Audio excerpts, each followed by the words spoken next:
If Nintendo were to ever drop out of the gaming business, which they won't, but if they were in some parallel dimension, it's soft shirts and flocked cartridges. That's what they would make. I'm telling you, video game shirts seem like they would be crappy, but the shirts from the Nintendo store are the softest shirts I own. I just had to let you know. It has nothing to do with what we're talking about today, but it is Nintendo, I guess, so sort of. What's going on, everybody? It's Zach from SwitchForce. Hope you're all having a fantastic day. Nintendo Switch 2 Holiday 2025. Oh my god. Is that the most miserable thing you've heard? One of the most miserable things I've heard. This has been gaining steam, making the rounds. Nintendo Switch 2 Holiday 2025. For the longest time, we were talking 2024, then that got booted, and then it was always early 2025 or mid 2025. There was never a doubt that this new Switch system would need to come quickly. And I've seen more people talking about Holiday 2025 this weekend than I want to see. And I think it was brought up by Nate the Hate and his podcast with MBG and Kat Bailey, who is an editor over at IGN, as they were discussing when they believe the Switch 2 will be announced and then when the Switch 2 will be released. Two of the people on the panel believe that it will come out Holiday 2025, which I hate. I hate that so much, and so I want to talk to you about what that would mean, why it would come out then, and why, frankly, I just don't think that's what's going to happen. So let me know your take in the comments down below. Holidays 2025 for Switch 2, do you buy it? Do you believe it? Do you agree with this panel stating that, yeah, it's actually 15 months away? I can't deal with that. I cannot do that. That's so freaking far. And their claim or their reasoning was that, hey, Nintendo said, Furukawa said that they'd announce the Switch successor this fiscal year. That gives them from April 24 into March 25 to announce it. So then they could announce it at the tail end there. They could run right up to their limit and say, hey, it's March 2025. Here's the Switch 2. Check it out. Look at it. Boom. It's out in 6 months.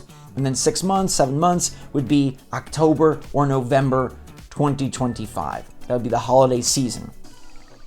That sounds crappy. They also reference that, like, hey, if there's a 3D Mario launching alongside the system, wouldn't you want that to be your huge holiday title? Wouldn't you want that to carry you through Black Friday, Thanksgiving, the Christmas shopping season, all the holidays and all that mumbo jumbo? You would, I guess, if you were anybody but Nintendo.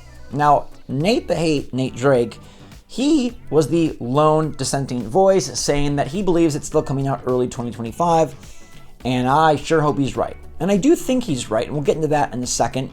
But Holiday 2025 would not just be, a nice thing to launch 3D Mario and give them the space to announce this at the tail end of their proposed window.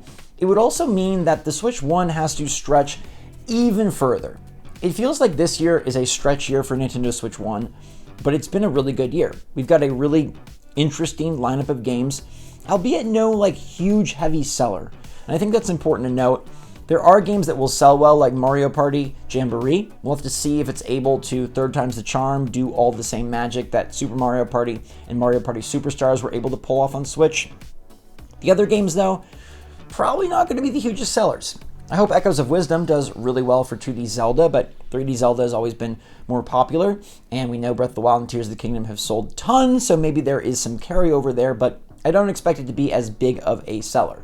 Mario and Luigi Brothership and the other RPG games that have come out this year, very cool, very good titles, not huge sellers. Now you're going to ask Nintendo to come up with a full another year of games, or you're to expect that Nintendo is going to just not release games.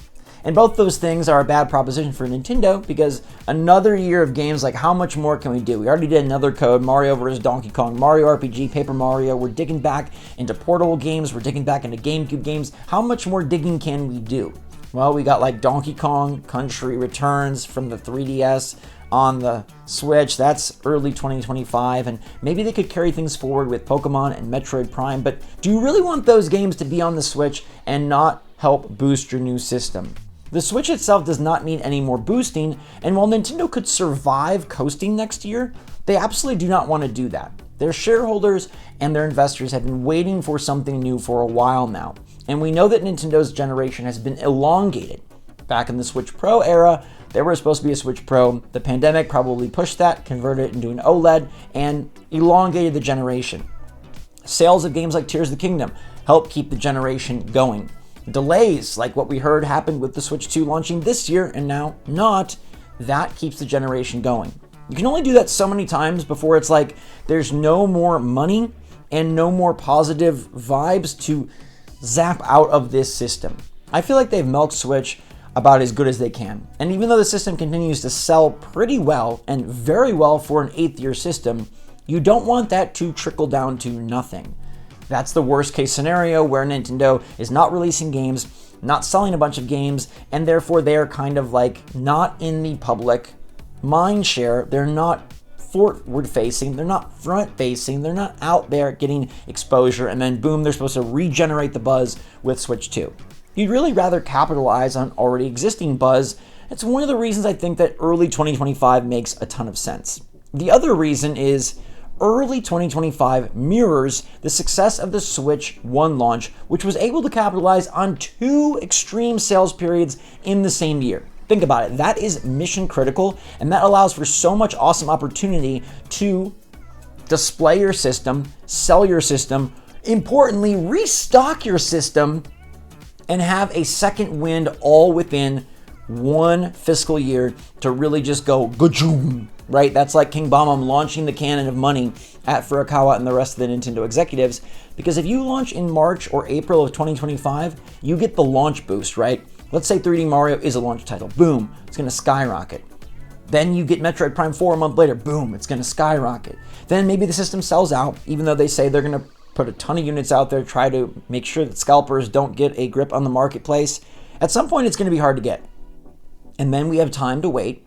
And then they restock for holidays and have a humongous sale season again. But this time, they can sell so much more software because their install base is huge. And do you really think that Mario 3D Next is not going to sell in the holidays if they launch it in the spring? It's going to sell again. It'll sell great to all the early adopters, and then it will sell again to all the people that are getting it around the holiday season. See, Nintendo games are evergreen, meaning they don't have to worry about them getting all of their sales at the onset. They can have it happen in the holidays. So why not utilize 2 periods instead of 1? If you smush everything into the holidays, then you're just not really taking advantage of what a launch window can bring you, and you're not giving the system a chance to have sort of this second wind going into its second year and then continue that wind. It's like rolling momentum. That's what the Switch did so well. It was able to build an excellent launch lineup and then release regularly throughout 2017, ending up with Mario Odyssey and a big holiday season, and then it just carried over into 2018. I bet Nintendo wants to do something very similar. Launch the big Mario game like they did Zelda, put out Metroid Prime 4 as another heavy hitter, and then give you something great and grand in holiday 2025, whether that's Mario Kart, Smash Brothers, Pokemon, who knows. I think Nintendo really likes the way that the last generation launched and took off, and they were able to occupy this spring as sort of the sole possessor of all of the hype. We know that Sony and Microsoft are not ready to launch their next console, but we've heard lots of rumors about Sony launching a PlayStation 5 Pro. Typically, Microsoft and Sony love the holidays. That's when a lot of the big new games come out. That's when a lot of the big new hardware comes out. Nintendo carving its own slot just makes sense. Not to say that the Switch couldn't compete directly head-to-head with a new PS5 Pro in the holidays. It absolutely could. But why even open yourself up to that competition when you can own your own quarter?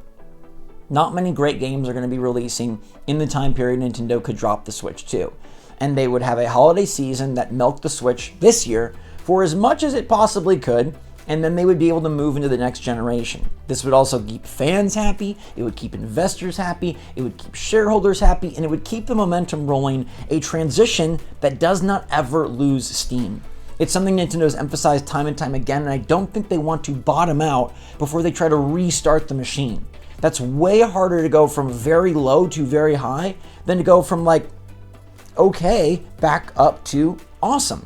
I think that's exactly what Nintendo needs to do and wants to do, and I hope to goodness gracious that is what they do. I don't think that 3D Mario needs to be a holiday title, even though it's been utilized as a holiday title before. I think there's plenty of games that have proven they can be big holiday sellers for Nintendo, and frankly, Nintendo seems to be resting on a lot of franchises that they can pull out at any moment. Animal Crossing's been away now for years. Mario Kart's been away for a decade. Okay, even Smash Brothers at this point is coming up on many, many anniversaries of its Ultimate Edition. Plus, Nintendo can always innovate. Nintendo can always bring back other titles, and I don't think that a games library is going to be any reason to worry for this Switch. But from a third-party standpoint, wouldn't it be great to work out deals where you say, hey, instead of you launching alongside us in the holiday, we're launching in the spring. Why don't you come ready with your big holiday heavy hitter, and we'll already have 10, 15 million consoles sold. Doesn't that sound like a great proposition to make deals and ensure that the first year of Switch 2 is as skyrocket as possible? I think Nintendo is shooting for the moon with Switch 2 after the extreme success of the Switch 1, and giving yourself a full 9 months to really acclimate, sell through, and then get a games library built up so that you're prepared for a huge holiday season makes a ton of sense to me. Nintendo's going to sell no matter what, but convincing your consumers that they need to upgrade seems like something that might take a little bit of time this generation. People are going to have a Switch and say like, hey, there's cross-gen games, there's still Switch releases, do I need this thing? Build that library. Over the course of 2025, utilize March and April and May and all the months. You know them, I know them. Nintendo knows that they're very important to release regular first-party titles so we can have a repertoire, a catalog, once we do enter the holiday season to say, hey, this system is absolutely worth it. It's not just because it's the new, fun, fangled thing. It's because it also has a great library, a great lineup, and it's something that you have to get. There are must-play titles that maybe you've seen and you've been waiting for, but now the library is just overwhelmingly large at this point with indies, third parties, and first party, and you got to dive in. If Nintendo were to wait, I think it would be a colossal failure. I don't think it would destroy the company or ruin the Switch 2, but I think it would not capitalize on the momentum that they have established for the last 7.5, 8 years. They are in a wonderful spot. The Switch hardware sales are still continuing to churn, and they haven't had to waste a big title in a long time. Tears of the Kingdom is the last huge title. Mario Wonder was awesome. Paper Mario and the Thousand Year Door is awesome. I hope that we have an awesome holiday season with Echoes of Wisdom, Brothership, and Jamboree. But Nintendo can now sit on all these big games, including Metroid Prime 4, which has already been shown off, and say, hey, we now are ready to push this to the next level. You also have to remember that every time Nintendo decides to take a wait, to take a delay, the technology is getting worse and worse. It's just the way it goes. Like, that Switch 2 technology is set. It is in stone. It is already finalized. They're not going to go back to the drawing board. So the sooner they release this thing, the absolute better, because the longer you wait, as we know with Nintendo, the more you get mid-generation, late generation. Now your technology that can compete and compare to some of the other platforms, to all these multi-platform games, now you're feeling long in the tooth. And the Switch has felt long in the tooth for a very long time. Give the Switch 2 as much opportunity. And it might only be 6-7 months, but I'm telling you, 6-7 months can make a big difference in terms of like, hey, this is out there, it's establishing an audience, it's building an install base, it's getting some awesome third-party games, and it's ready to roll now and be at least good enough.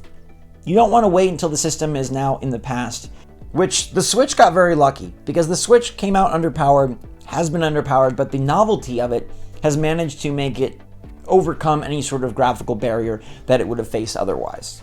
You're not going to have the novelty next time around, so that's why nailing this launch is so important in Nintendo. That's why they'd be willing to even delay the system at all from 2024 to 2025. You don't need a holiday season to create huge sales. In fact, you'd be better off needing a holiday season to give it your second wind. I think Nintendo launches this thing in early to like mid, but not like June. I'm saying like March, April, May, the Switch 2, it will come out. Like, that's gotta be when they release. It makes the most sense. It makes the most business sense. It makes the most release schedule sense. And it just seems to be what Nintendo has built towards for now 8 years running. Let me know your take in the comments down below. I don't think you should worry about holiday 2025. It is an option though. And the longer we wait before Nintendo reveals something, the more it becomes a reality. Basically, to launch in March, Nintendo would need to reveal this thing in October or November. If we get to the end of 2024 and do not have a reveal, I'll be changing my tune. But I think even January could see a reveal. April or May a launch. That's still 4 months. I think they could make it work. So really kind of like the barrier is like February. If we get to the end of January 2025 and no system, yeah, it's holiday. But I don't think that's going to happen. I don't think you have to worry. And I feel really confident based on all the factors I've described over the last 12 minutes of why Nintendo Switch 2 will be out in the first half of 2025. Let Let me know your take in the comments down below, everybody. In the meantime, thanks so much for watching. Stay safe, stay healthy, stay happy, stay positive out there. Love you lots.